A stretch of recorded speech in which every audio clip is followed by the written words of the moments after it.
So this is really a pitch deck for the proof of concept, and it's going to really be talking about the real estate deal management system. And so our motto is we don't hit home runs, we hit singles and doubles, and we never ever strike out. Okay. Okay. So our problem was about flipping homes on a large scale under all economic conditions. So when it comes to flipping home, flippers usually overestimate how much they can sell the property for, what they call the ARV, the after retail value, and this affects their profit. And we're seeing that right now as this real estate cycle has started to slow down, and home prices in certain markets are falling.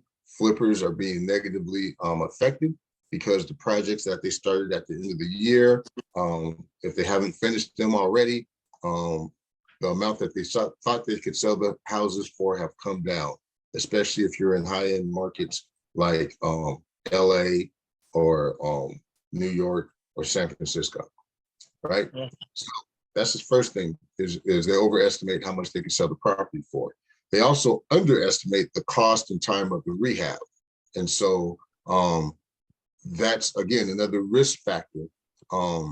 Most flippers think that they can get the house done in a certain amount of time. And if they run into any problems, it's going to extend that time. And if they've used any type of hard money or leverage, their financing costs are going to go up. And according to the general contractor that they're dealing with, 90% of the time that general contractor is going to come back with some change orders and want more money. And here's the real problem, is that flippers aren't in a position to hold and rent properties under bad economic conditions. And so we saw a whole bunch of flippers just get wiped out at the end of 08, 09, because they took hard money loans out. They couldn't sell the properties for the prices that they thought. They were underwater, and those hard money loans did not allow them to hold on to those properties because the loans aren't set up for that. Okay, they're short-term loans. So what's the solution? What we call the utopia is the real estate deal management system, or the RDMS. It manages and shifts risk. It's a worst case scenario model. So when I developed this, I used two assumptions, that we would have another 9/11 and 2008 happen at the same time, which means that we're in the middle of flipping properties, and now market values have gone down. So now we can't sell the properties, and credit has frozen up like in 2008. And so we can't refinance out of whatever financing that we used to purchase the property. And so in order to manage those risks, I created what is called a closed sales system, which insulates each deal from market forces. And so the closed sales system involves three companies. There's a flip company, a buy and hold company, and then the lending company. And all three companies are affiliated companies, which means that they share similar owners and officers. As such, they are able to practice what is called in the financial world self-dealing. Self-dealing is usually frowned upon, but it is 100% legal as long as there is full disclosure. Now, when you practice self-dealing among affiliated companies, the financial transactions are not subject to state and federal financial laws or oversight, which means you're not subject to any Dodd-Frank rules. You're also not subject to oversight by the SEC. And so there's some benefits to practicing self-dealing as long as you do it correctly and legally within the framework that's been established by case law. Now, our proof of concept: to purchase, rehab, and sell a single distressed property in Detroit using the real estate deal management system, as well as our closed sales system that we've developed.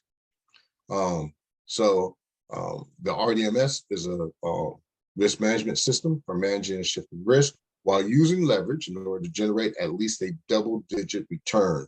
Was initially developed in 2017. It was then fine-tuned for Detroit in 2021, and we are using it with our first client who just closed on her first property on March 24th, 2023. Let's talk about timing. So with Detroit specifically, investors are able to receive a rent to price ratio of at least 1.4% and a cap rate of at least 10%. So what does that mean? Rent to price ratio is you take the monthly rent divided by the purchase price. And for us, that magic number needs to be at least 1.4%, which means if you purchase a property for $100,000, it needs to rent for at least $1,400 per month. In Detroit, the average property that we're dealing with, which is 3-bedroom, 1-bath, 1,000 square feet in the hood, the total project cost to purchase that property and rehab it is around $50,000. And when we finish, we are able to rent that property to a Section 8 tenant for $1,000 a month. So when you calculate the rent to price ratio, the rent to price ratio is 2.0%. Okay. It all comes down to the algorithms and math, right? And so, and the math is this: when we and total project cost of $50,000, we had another $5,000 on there just to cover incidentals and financing costs and everything like that. So we rounded up to $55,000. But the bottom line is this. So, and the math is very straightforward and very simple. So on $1,000 a month rent, when we subtract property management costs, property taxes, and property insurance costs, we are left with at least $700 a month. Then when we subtract out $100 for reserves to cover vacancy, maintenance, and CapEx, we're left with at least $600 a month. Well, you take that $600 and you multiply that by 12, and you're looking at a net operating income after reserves of over $7,000 per year. You take 7,000 and you divide that by 55,000, and you've got a cap rate of around 15%. So we're able to generate, again, these double-digit cap rates because of the rent to price ratios. And that specifically has to do with the market. And, and so the RDMS is able to identify these properties, and we put it through our system that basically comes back with a deal or no deal. So it takes all the emotion out of it.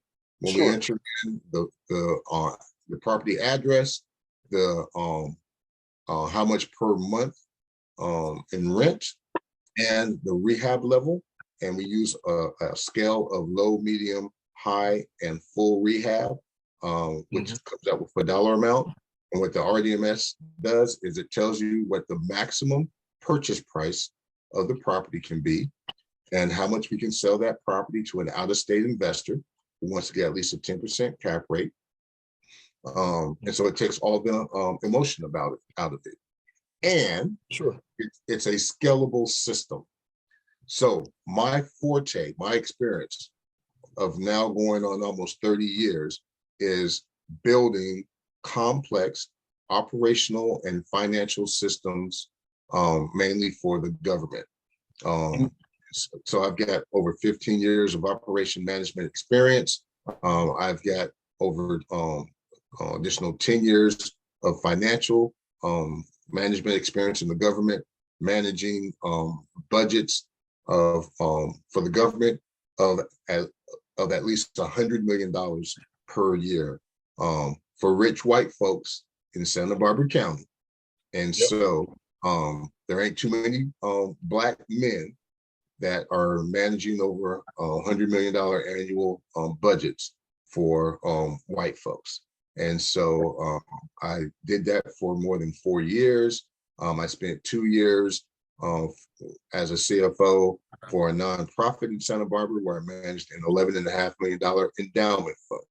So I bring that skill set now to my businesses and to couple that with my real estate experience of being an active real estate investor from 97 to 2005 and building this scalable system.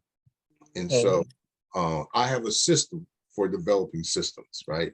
And so I developed a 4-phase system for scaling the RDMS from one proof of concept project in the first month to 133 housing starts per month in the 12th month. And so it's either go big or go home. Is my philosophy. And so what's the target market that we're talking about? We are targeting out-of-state investors who want to own investment properties in Detroit. We have 2 types of investors. We have our retail investors that want to buy turnkey rental properties that have been rehab, that already have a tenant and have professional property management associated with them for bringing in that $1,000 gross rent per month, over $7,000 NOI on an annual basis. They'll pay $70,000 because that's a cap rate of at least 10%. Can't get a cap rate of 10% in California, right? You'd be ecstatic to get a cap rate of 5% in California, dealing with multifamily residential. And so to be able to take your California money and go to Detroit and for $70,000, get that 10% cap rate, we have a market of hundreds of millions of dollars just here in Southern California. And that's what we call our retail investors. Now, our traditional investors are those that are used to buying distress, rehabbing and flipping properties or adding those properties to their rental portfolios. And so what we do is we allow them for an investment of no more than $55,000 over a 3 to 6 month period is to produce a property that's going to generate at least $1,000 a month and at least $7,000 in NOI on an annual basis. So they then can either keep that property, rent it out, get a cap rate of around 15%, or they can flip the property to the retail investors and sell it for $70,000. And the math is simple. You spend $55,000 and you sell it for $70,000. You got a gross profit of $15,000. That's almost that's over a 25% cash on cash return, and that's without using leverage. And when we use leverage, we're talking about doubling and tripling our money for the equity investor. Okay. Now the size. Go ahead. No, I'm listening to you. So the size of the market that we're talking about. So there are more than 80,000 vacant lots or distressed properties in Detroit right now. Okay. Now, the serviceable market of what we're targeting is 10,000 units over a 3-year period with 2,000 units in the first year. So 2,000 units in year 1, 4,000 units in year 2, 4,000 units in year 3. Now, the only way that we're going to be able to scale and do that many housing units on an annual basis is by taking modular built homes and placing them on vacant lots. And so our proof of concept, what we call a flip and hold strategy, is just to get our foot in the door. The first 3 phases cover basically 150 homes using our flip and hold model. It's a model that, all flippers know. Buy distressed property, rehab them, flip them. So we can do that, and we scale from 1 property then to 10 housing starts per month for 3 months, and then 40 housing starts for 3 months. So that over that 9-month period, we're looking at about doing 150 homes. During that time, though, we will establish ourselves as a reliable developer in Detroit so that we can then approach the Detroit Land Bank Authority in the city of Detroit. And the Detroit Land Bank Authority owns over 75,000 of these 80,000 distressed properties. And so we can approach them as a developer with a plan to bring our California money into Detroit and to redevelop these neighborhoods using Black-owned and controlled companies to stabilize the values of the properties and to stabilize the rents. We are not looking to come in and to gentrify. What we are looking to do is to come in and to work with the people who live in the neighborhoods to create jobs for them, to keep their property values at a reasonable appreciating rate, to where they can still live there, but enjoy a higher quality of living. So there's a multi-year strategy that we have. And here's our current team: is myself, Sally Holmes is the treasurer of our real estate of the BNIC network, which is our main operating company. She is a real estate investor, as well as she also runs an investment club, and she's also been one of the early investors in my holding company, Temple Rose. I have a team on the ground that consists of local real estate professionals in Detroit, property management companies, rehab companies, insurance agencies, rehabbers, wholesalers. So I spent the last 2 years putting that team together on the ground. And I'm also developing a team of project managers. So I actually go through that and I'm training project managers now. And we have our first client using the REDMS system. And so she's here in Southern California. And so now we're ready to move on to doing our own proof of concept real estate project. And that's the overview. Oh, nice. I like it, brother. Thank you. So my nephew